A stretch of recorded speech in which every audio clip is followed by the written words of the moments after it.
Hello, historical people. Hello, Order of the Blade guys and girls and everyone in between. Going over styles again. How to combat somebody that uses big, threatening guards. Whether that's this guy that's in the books, or whether it's just some over-the-head big Vom Tag thing, and they're just big intimidation factor, swinging for the head, that kind of thing, right? So, first things first, the only way to remove the intimidation factor is to not be intimidated by it, which is easier said than done, that's for sure. But know that the most powerful strikes that these are going to send will be from above. So if you can get into a high guard, you're probably going to take most of the force out of it. So it's less to be scared of. Usually the issues we see here is with newer people when they're not as confident in their blocking, in their defenses. So to that, anything coming above your head, I do usually recommend a hanging guard of some kind, whether that's your oxes. I like something that kind of goes above my head there. With the saber, it's just preem, just above my head, maybe a bit like that, maybe whatever. You know, if you're really not sure, then you can go into things like the pendant that are kind of offside, really good for moving offline with your attacks, okay? Because if it's going to come down, it should be quite powerful, okay? So being able to hit that, slip off, because you're at an angle, all the force is going to slide off. If you're trying to block like that, you could get your block collapsed and then eat a hit anyway.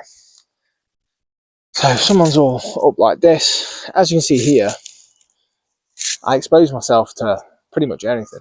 If someone's low down, they can get me with a quick uppercut.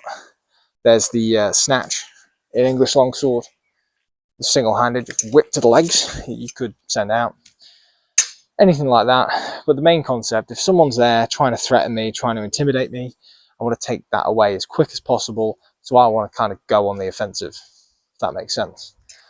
Again, ultimately, when you break these positions down, the sword is going to end up in like one of 4 or 6 potential angles, or something like that. So from here, I'm only going to end up there, or maybe there, or there.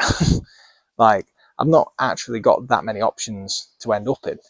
So for me to be terrified of this guy with a sword over his head, it's like, well, okay, well, it's only going to go in one of these positions.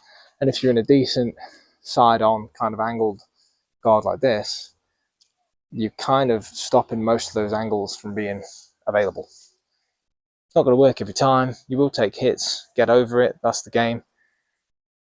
But if something's coming from high up, I'll just get myself in there. But I'm on the aggressive here. Like, I don't want to wait here in my unsure guard, going, I don't really know what's happening, and then let them come in with a big attack. I just want to go, deal with me. Deal with me. Because if I can go on the aggressive against someone like this, then it limits their options because they have to come down to defend them. And then it takes all the momentum they could have generated from being up here away. So, someone big high guards, I'd recommend going on the offensive. Just obviously be cautious that if their sword's high up, you're probably going to get hit from high up.